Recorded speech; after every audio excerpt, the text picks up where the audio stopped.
Welcome back to the channel. In today's video, we're going to be focusing on how to improve your aim with the controller. Obviously, there's aim assist involved, which you got to understand the mechanics of that. I've covered those in different videos. But in today's video, I want to focus on a hand cam and talk about ways you can actually improve what the gun does after you start firing. Some people will just fire and they're like, well, how does your gun have no recoil? And we're going to talk about all that in today's video. If you enjoy the video, learn something new, please do me a favor, hit that like button. If you're brand new, want to find your way back, double check, make sure you subscribe with notifications on. Let's go ahead and get into it. So I did do a video on this a couple months back with Kontrol Freeks, which I'll talk a little bit about as we go through today's video, and how that can actually be a game changer for you. But one of the things I did want to talk about that I didn't cover in the last time was that I have my settings all set up to console. And what I mean by that is console plays at an 80 FOV, which definitely changes how your gun looks and feel when you're aiming, especially with iron sight weapons, if you have it on affected. I'm going to keep it on independent, even though at 80 FOV, there's no difference between affected or independent. And on top of that, what I'm going to do is, since I don't have anything on here, I'm going to have my sensitivity very low. Most professional players will play on anywhere between a 4 to a 7, which is considerably low when it comes to Call of Duty, but it is very accurate, and that's what you're trying to go for with the lower sensitivity. It is a little bit harder if you're going to turn on someone, which is one of the downsides, and a lot of people have been pressed hard to have a higher sense, the better. And personally, I think there are some benefits and there's always drawbacks, but the focus should always be able to hit your shots. So in this particular case, I'm using a built-up RAM class setup, this typical one I would use in Warzone, and I'm aiming at the wall. We're gonna look at the normal recoil when I hold it. Pretty much, I can hold it, and this is without any, nothing on here. And this isn't even what I normally use. Obviously, I use stuff from Kontrol Freeks to help out, but I wanted to point that part out just because, look at, you can literally aim and it doesn't look like it moves, and this is a standard controller. Same thing here. If I go with the MP5, has a lot more wobble, but even at range you're going to be able to manage the recoil even if I'm moving. And with aim assist stacked on top of that, it gets considerably easier.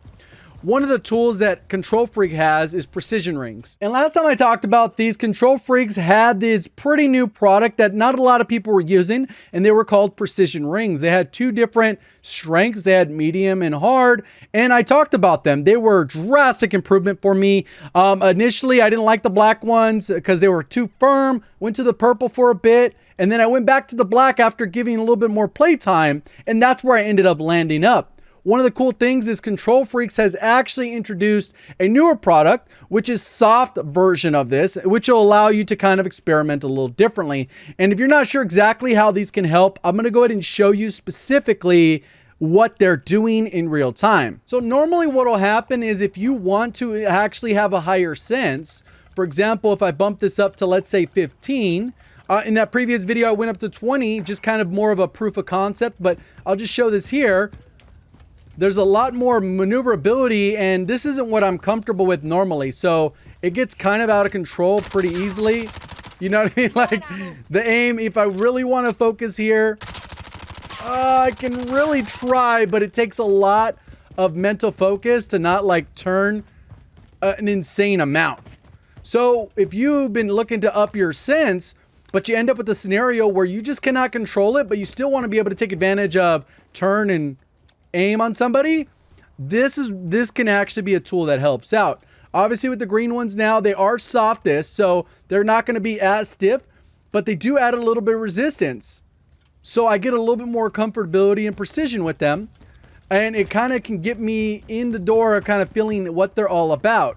So if I'm using the weapons, I can still have the aim I want, I can snap on, and I'm going to be able to play at a higher sense. What I did, obviously, after that video is I brought down the sensitivity to what is comfortable. I was always like a 4 to a 5 sensitivity player, but now I'm more comfortable at like a 9.9. Obviously, you could go to 2020 if you really wanted to, and you can have that control of your aim that even with stopping power, you're still going to be able to control the weapon, and you're going to have the ability to be able to have full control of your movement. So in my particular case, I have switched to the firmest ones And the great part about this is if you're not sure exactly what you want, you're going to be able to have a variety pack so you can kind of mix and match. And if you want to take it an even further step because you feel like you just want a little bit more precision, you can always use the standard Kontrol Freek Thumbsticks. Obviously, there's different ones. Some people prefer a little bit more dome. Some people like different textures. Some people like the concave. I like a little bit of both, but I generally lean towards the concave. And what that's going to do is even give you more precision when you're trying to aim up your shots. You get a little bit more movement so that even though I'm barely moving it this amount, which is kind of a lot on the top end, it's moving it even further less on the bottom. So if we were to max this out and even go to 20, which is an insane, sensitivity, I can actually have a little bit more control over my shots. If I want to aim at the body, move around, control recoil.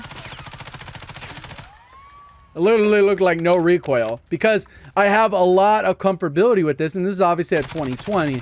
And the more time you invest in a particular sensitivity, that's going to help you out. I highly recommend jumping in with bots and really fine-tuning your aim. Generally, 2020 is going to be a little too high for me, but some people are already at like a 12-12 without anything. So having the ability to rack that up, game changer. So once you have your sensitivity all dialed in, you're going to practice with bots at the correct FOV. I'm still in console FOV just for the pure, exercise of this. What you can do is there's different things you can work on. Obviously centering. I know the guy's going to come out right here, so I can put my crosshair placement right as this guy's about to come around. And then when I ADS, I could already be on target. And that's going to save me a lot of time. I have a bad habit generally of looking a little bit low. This has been worked on a little bit as I improve on my own skill set by actually using keyboard and mouse. Obviously, that's a little bit unorthodox for some people. Oop, I picked up the wrong gun. But if I want to go ahead and have that control, I can move around the map. There's different things I can focus on. So in this particular case, if I want to fire a couple shots, if I feel like I'm not accurate, I can let go of the trigger and then re-pull the trigger. And that'll allow you to get that control under wraps, because sometimes if you just hold the trigger, the recoil can generally get out of hand. Here's another example. I'm going to go ahead and pre-aim this corner. He comes around, easy kill. Another one right here. And this allows me to have the maneuverability to snap around, turn onto targets. Obviously, these are bots, so these guys aren't supposed to be like, oh my god, god tier players. The goal is to be accurate as possible, as fast as possible, without wasting any bullets. And see how many mags you need to go through to line up all these shots. Oh, there's the play over here. So what you do is generally you want to do this every time when you start your gaming session, just to kind of get yourself warmed up and focus on centering on the target, get the shots in, how quick you can snap on, are you accurate, are you missing, work on your bunny hop, whatever. And there's different mechanics that you're going to focus on. Obviously, in every gunfight with aim assist, you're going to want to strafe so you can hit your targets even if they're at range. And that'll allow you to get that precision that you're going for, because everything comes together. Obviously, there's aim assist components that we've talked about in other videos, where basically if I'm strafing, I'm going to get a little bit more sticky aim. If I'm moving my aim, it's going to have a little bit of a slowdown. When you're combining all of these various factors, you're going to end up with very sticky aim that allows you to hit targets where you need to hit them. It's not a very hard concept, obviously, when you're shooting against people that are seriously trying to shoot back. It can cause a little bit other issues.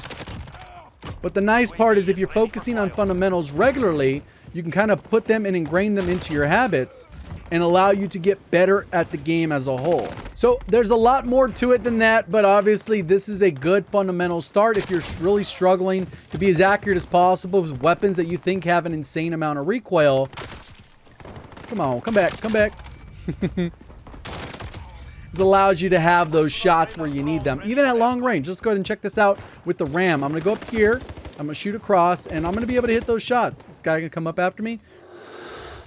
So guy across the way. Easy. That was a easy long shot. Another one. And like no recoil. It doesn't look like I have recoil, but I'm controlling it even at further distances. And everything comes down to a matter of preference. So for what works for one person doesn't necessarily work for the other. But if you've been struggling with your aim and you just feel like you have the slowest sensitivity, it's not working out, I would definitely recommend trying out Kontrol Freeks because of the options you have. I do have a link in my description. I have been kind of partnered with them for quite a while. If you enjoyed the video, had any questions for me, let me know down in the comments section. Hit the like button if you're brand new, want to find your way back. Double check, make sure you subscribe with notifications on. Do appreciate all the support on the content. Thank you for watching. As always, have a great day.